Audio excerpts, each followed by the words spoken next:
Through the research I have conducted while focusing on this topic this semester and my own personal interest in a future profession in healthcare, I immediately knew the route I wanted to take with this speech.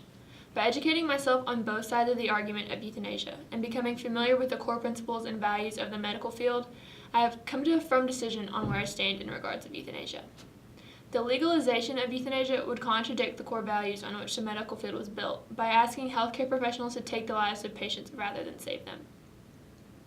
According to the American Medical Association, euthanasia can be defined as the administration of a lethal agent by another person to a patient for the purpose of relieving the patient's intolerable and incurable suffering. This same credible association is responsible for drafting the Code of Medical Ethics in 1847. Nearly 150 years later, and after multiple revised editions produced, the same core principles stand based on the ideas of primum non nocere, above all do no harm, juvantia e laedentia, what is harmful and what is helpful, and the idea of humanism, which can be defined as a deep-seated personal conviction about one's obligations to others, especially others in need, by Dr. Boudreau, a respirologist and professor of medicine at McGill University. The correlation between medical professionals and a healer is in direct contradiction with the implementation of a law that looks to legalize the purposeful killing of another human. But seeing as this topic is one that is highly debated, it is understandable that people would interpret the values of the medical field in a different way in order to support their position. Common arguments for euthanasia are those that reinforce the idea that the main concern of a medical professional is tending to the wishes of their patients, no matter the request. Because of our rights of privacy and freedom in the United States, supporters believe that the patients are endowed with the rights to want to choose to end their life. Also, some interpret the idea of humanism in a way that calls into question the principle of primum non nocere. Supporters of euthanasia even argue that allowing for someone to suffer is more inhumane than taking the life of the said patient.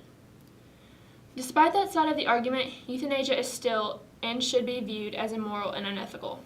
Take, for instance, the mental state of a patient told they are terminally ill or near death. Do we honestly believe that they are thinking in the right state of mind? Their judgment is impaired, and they are in such a vulnerable state that they are incapable of making clear decisions without looking at all angles of the issue. For example, in April of 2012, a woman named Godiva de Troyer was euthanized for what her doctors called intolerable and untreatable depression. Her family was not alerted of this life-altering decision until it was far too late.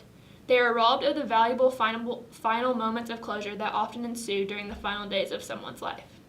The foundation of the medical field states that doctors and other healthcare providers are not to abandon their patients despite the diagnosis, but rather are to give them emotional support, adequate care, and comfort in their final stages of life. Euthanasia is a very serious issue and does not only affect the patients requesting and their families, but also the medical professionals associated. Doctors are trained and educated by curriculum that prepares them to be healers, not killers. To legalize euthanasia would be to have to alter the entire curriculum in order to teach the proper technique of killing, if that's even possible. In a 1995 survey of 405 Dutch doctors, 75% of the doctors who had performed euthanasia felt discomfort afterwards, and 43% of these same doctors sought emotional and mental support after the procedure. In a personal account with Dr. Gerrit Kimsma, he and his colleagues admitted that some professionals become dysfunctional and even require a lot of time to recover. Hopefully, as my speech is drawing to a close, you all have realized that when thinking in light of the AMA's Code of Ethics, the process of euthanasia is a procedure that does not only go against the moral foundation of the medical field, but also alters the lives of everyone involved. It is a serious issue we as a society face, and we should consider all sides of the issue. I truly believe that when substantial time is devoted to researching the issue, people will see that the extensive amount of effects on everyone involved is a clear indicator that it is not a proper course of action. Euthanasia is illegal for a reason and should remain illegal for the sake of all parties involved.